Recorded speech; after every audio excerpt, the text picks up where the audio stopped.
ESPN news, जुनून सच का। आप देख रहे हैं एसपीएन न्यूज़ और आपके साथ मैं हूं मुर्तज़ा सोलंकी। दिल्ली जमा मस्जिद के शाही इमाम सैयद अहमद बुखारी ने आज प्रेस कॉन्फ्रेंस कर बढ़ते कोविड-19 इन्फेक्शन के कारण दिल्ली की जमा मस्जिद को 30 जून तक बंद रखने का ऐलान किया। हालांकि मस्जिद के ही 5 लोग पहले की तरह नमाज पढ़ते रहेंगे। आइए सुनते हैं उन्होंने क्या कहा। जैसा कि मैं 2 दिन पहले भी ये बात आपके सामने रख चुका हूँ और आप खुद भी दिल्ली के हालात से वाकिफ हैं कि दिल्ली में कोरोना वायरस बहुत तेज़ी के साथ फैल रहा है। अमवात और मरीजों की तादाद में मुसलसल इजाफा हो रहा है। सरकारी और प्राइवेट हॉस्पिटल्स में बेड नहीं है। 24 मार्च को जब लॉकडाउन का ऐलान हुआ था उस वक्त मरीजों की तादाद बहुत कम थी और आज वो तादाद 2,80,000 के करीब पहुंच गई। इत्तलात के मुताबिक दिल्ली के एक सरकारी हॉस्पिटल की मॉर्चरी यानी मुर्दा खाने में मैयतों को रखने के लिए जगह नहीं है। एयर कंडीशन कंटेनर में मैयतें रखी जा रही हैं। दिल्ली में हालात बहुत नाजुक हैं। चुनाचे मौजूदा हालात में अपने आप को और दूसरों को भी इस खतरनाक वायरस से बचाना है। मौजूदा वक्त में कोरोना वायरस के तेज़ी से फैलने और दिल्ली की अक्सर आबादियों में तशवीशनाक आंकड़ों तक पहुंच जाने नीज़ सरकारी तखमीने के मुताबिक जुलाई के आखिर तक सिर्फ दिल्ली में कोरोना वायरस के मरीजों की तादाद 5.5 लाख तक पहुंच जाने के खदशे ने सबको हिलाकर रख दिया है। हालात की नज़ाकत को देखते हुए मैंने 2 दिन पहले जामे मस्जिद दिल्ली को आम नमाजियों के लिए बंद करने के ताल्लुक से अवामी राय मांगी थी और इसी दरमियान मैंने उलमाए किराम से भी मशवरा किया। अक्सरियती राय यही है कि इंसानी जान को हलाकत से बचाना अफजल है और इसके लिए शरई उज़्र मौजूद है। लिहाजा अवामी राय और उलमा से मशवरे के बाद ये फैसला लिया गया है कि आज रात 8 बजे यानी नमाज मगरिब के बाद से 30 जून तक जामे मस्जिद दिल्ली में इज्तिमाई तौर पर नमाजें अदा न करके चंद लोग ही 5 वक्ता बाजमात नमाज अदा करेंगे और आम नमाजी अपने घरों में ही नमाज अदा करेंगे। इसके अलावा मुल्क भर की मसाजिद के जिम्मेदार हजरात अपने मकामी हालात को देखते हुए फैसला लें। इस्लामी तालीमात की रोशनी में अगर किसी मौके से जान के तहफ़्फ़ुज़ तक नौबत पहुँच जाए तो अपनी जान को तहफ़्फ़ुज़ फराहम करना फ़र्ज़ हो जाता है। मसाजिद में अज़ाने और नमाज पंजगाना कभी बंद नहीं हुई हैं और ना ही आइंदा इस तरह की कोई तजवीज़ हमारे सामने मौजूद है। मसला सिर्फ इज्तिमाई तौर पर नमाजों की अदायगी का है। इस फैसले का ताल्लुक महज एहतियाती तौर पर है। मैं उम्मीद करता हूँ कि दीगर मज़ाहिब की मुख्तलिफ शख्सियात इस हवाले से अपनी अपनी सूरत हाल को मद्देनज़र रखते हुए जो ज़रूरी होगा वो भी इस तरफ कदम बढ़ाएंगे। मैं ख़ास तौर से लोगों से ये अपील करूँगा, बिलखुसूस दिल्ली के आवाम से, चूँकि दिल्ली में वायरस बहुत तेज़ी के साथ फैल रहा है, अमवात और मरीज़ों की तादाद में मुसलसल इजाफा हो रहा है, तो मैं ये अपील करूँगा कि खुदा के लिए सिर्फ ज़रूरत के तहत ही बाज़ारों में निकलें और उसके बाद अपने घरों को वापस जाएं। मैं उम्मीद करता हूँ कि आप इस अपील पर पूरी तरह से अमल फरमाएंगे।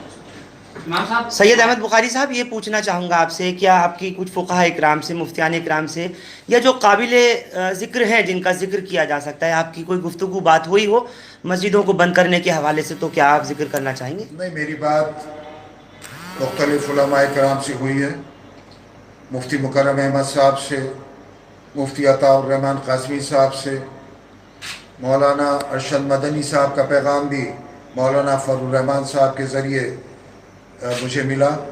उन्होंने फरमाया कि मकामी हालात को देखते हुए, यानी दिल्ली के जो हालात हैं, यानी मकामी हालात को देखते हुए फ़ैसला लेने में कोई कबाहत नहीं है। इसके अलावा मुफ्ती मोहम्मद ताहिर हुसैन साहब, मौलाना आदिल जमाल नदवी साहब और दीगर मुख्तलिफ़ उलमा कराम, मुफ्तियान कराम से दिल्ली नहीं, हिंदुस्तान के मुख्तलिफ़ उलमा कराम से भी बातचीत हुई। क्या कल वो उनकी राय यही है कि दिल्ली में चूँकि हालात बहुत ज़्यादा ख़राब हैं, इसलिए जामे मस्जिद दिल्ली ही नहीं बल्कि आम मसाजिद में भी अगर इसी तरह से वहाँ के मकामी लोग फ़ैसला लें तो बेहतर होगा, क्योंकि घरों में रहकर ही हम अपनी हिफाजत कर पाएंगे। इसी के साथ ही आज हमारे संवाददाता ने ज़िला बुलंदशहर में हाजी नूर मोहम्मद कुरैशी से बात की। हाजी नूर मोहम्मद कुरैशी हज कमेटी बुलंदशहर में ट्रेनर हैं। क्योंकि कोविड-19 इन्फेक्शन के कारण हज पर भी ख़तरा मंडरा रहा है, लेकिन अभी तक सऊदी अरब गवर्नमेंट की तरफ से इस संबंध में कोई भी दिशा निर्देश नहीं मिला है, जबकि हज शुरू होने में ज़्यादा समय बाकी नहीं रहा है। कोविड-19 को लेकर जहां सऊदी सरकार सतर्क है, तो इस बार हज 2020 पर भी ख़तरा मंडराता नज़र आ रहा है। जी हां, हज के दौरान पूरी दुनिया भर से लाखों ज़ायरीन जो हज के लिए जाते हैं, अब उनके चेहरों पे मायूसी देखने को मिल रही है।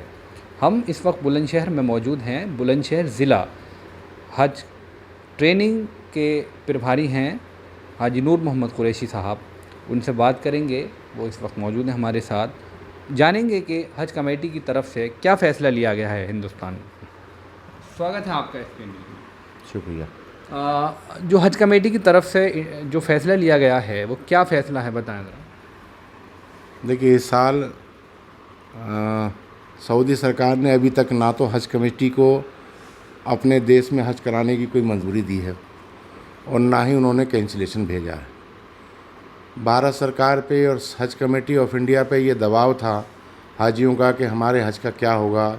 जगह जगह से टेलीफोन, ईमेल, कॉल जा रहे थे और दुनिया के कई मुल्कों ने अपने हाजियों को इस साल हज पे जाने से रोक दिया है। इसमें इंडोनेशिया और ईरान, इराक़, ऐसे मुल्क जहां तादाद बहुत ज़्यादा हाजियों की थी, उन्होंने इस साल ख़ुद ही रोक दिया है। और हज कमेटी ने ये सब चीज़ों को देखते हुए ये फ़ैसला लिया है कि इस साल जो हाजी अपना कैंसिल कराना चाहते हैं, वो एक ऑनलाइन एक फार्म दिया हुआ है हज कमेटी की साइट पे, उसको फिलअप करें, ऑनलाइन उसको अप्लाई कर दें और बिना किसी कटौती के। पहली बार ऐसा होता है कि हज कमेटी जब भी आप कैंसिल कराएंगे तो उसका चार्ज लगता था, लेकिन इस साल कोई चार्ज नहीं लिया जाएगा। बिना चार्ज के, कटौती के आपको पूरा पैसा रिफ़ंड किया जाएगा। ऑनलाइन ही आपके अकाउंट में पे हो जाएगा, आपका पासपोर्ट डाक से वापस आ जाएगा। तो ये फ़ैसला भारत सरकार का है या हज कमेटी की तरफ से है फ़ैसला? देखिए, हज कमेटी ही फ़ैसला लेती है, लेकिन भारत सरकार का डायरेक्शन लेना पड़ता है, क्योंकि विदेश मंत्रालय जो है वो भारत सरकार के अधीन है, हज कमेटी की नहीं है। सऊदी सरकार का जो भी निर्णय होगा विदेश मंत्रालय से होगा, विदेश मंत्रालय ही निर्णय देगी।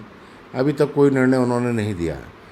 पिछली कई माह से ये चर्चा थी कि 3 तरह से सऊदी अरब सरकार हज कर सकती है।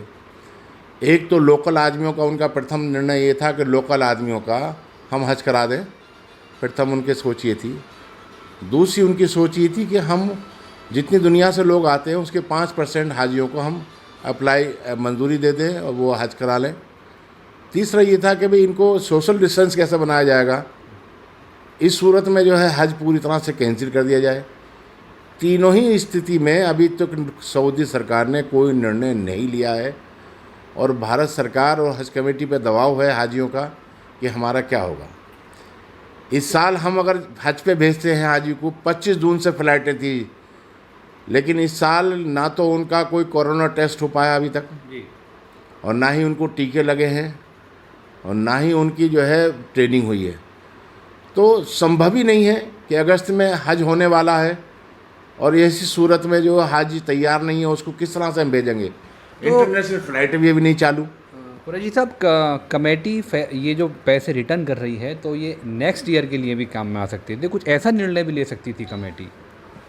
ये आपने सही सवाल किया, इस पे भी विचार किया गया है कि जो लोग हज के लिए इस साल अप्लाई किए हैं उनको अक्सर साल के लिए एज इट इज़ मंजूरी दे दी जाए। लेकिन जब तक ये संकेत सऊदी सरकार से न मिले कि आने वाले साल में भी वो हज कराएगी या नहीं कराएगी और ये कोरोना जो वायरस है ये अगले साल तक इसे कवर हो पाएगा या नहीं हो पाएगा, ऐसी सूरत में ये निर्णय नहीं लिया जा सकता।